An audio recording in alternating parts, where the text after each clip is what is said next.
Late last week, election supervisors here in the state of Florida sent a letter to Republican officials in the state begging them to tone down the rhetoric about the election being allegedly stolen from Donald Trump, especially in a state that Donald Trump won by 3 points, which, let's be honest, here in the state of Florida, winning a statewide race by 3 points is basically a landslide.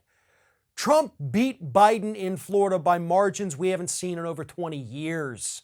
Okay, this is a red state. And these election supervisors are now begging these Republicans, stop saying this election was stolen, because I now fear for my life, the life of my family, because I'm getting so many damn death threats from your crazy supporters. Now, this is a story, by the way, that is not just limited here in the state of Florida. We have seen multiple election officials, including Secretary of State Brad Raffensperger in the state of Georgia, receiving similar death threats.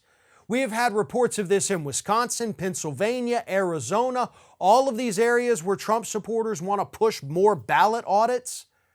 They are threatening to kill election workers and election supervisors, everybody along that, poll worker chain, just because they're not happy with the results. And some of this, again, is even in states that Donald Trump won, like down here in Florida.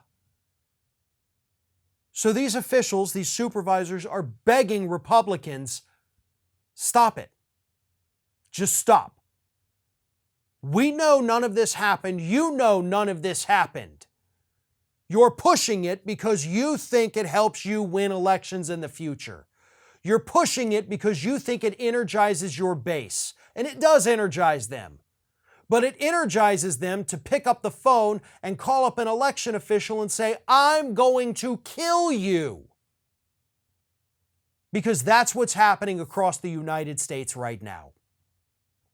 And as long as Republicans are out there pushing these idiotic talking points that are completely false, as long as they continue to say the election was stolen or that fraud was rampant, the death threats are not going to stop. Now, so far, we have been lucky enough as a country to not see anybody actually follow through with these threats. But it really is only a matter of time. The longer the talking points stay out there, the angrier these individuals are going to get. The more these Republican politicians stoke these flames, the hotter the fire becomes. And that is exactly what is happening right now. Eventually, somebody's going to snap. And eventually, somebody's going to get hurt if they do not tone down this rhetoric immediately. And we know they won't. It's been almost a year since the 2020 election, and they haven't changed their tune. They're never going to stop. This is the new standard operating procedure for the Republican Party anytime they lose an election. And eventually somebody's going to get killed, and these Republicans are going to be the ones with their blood on their hands.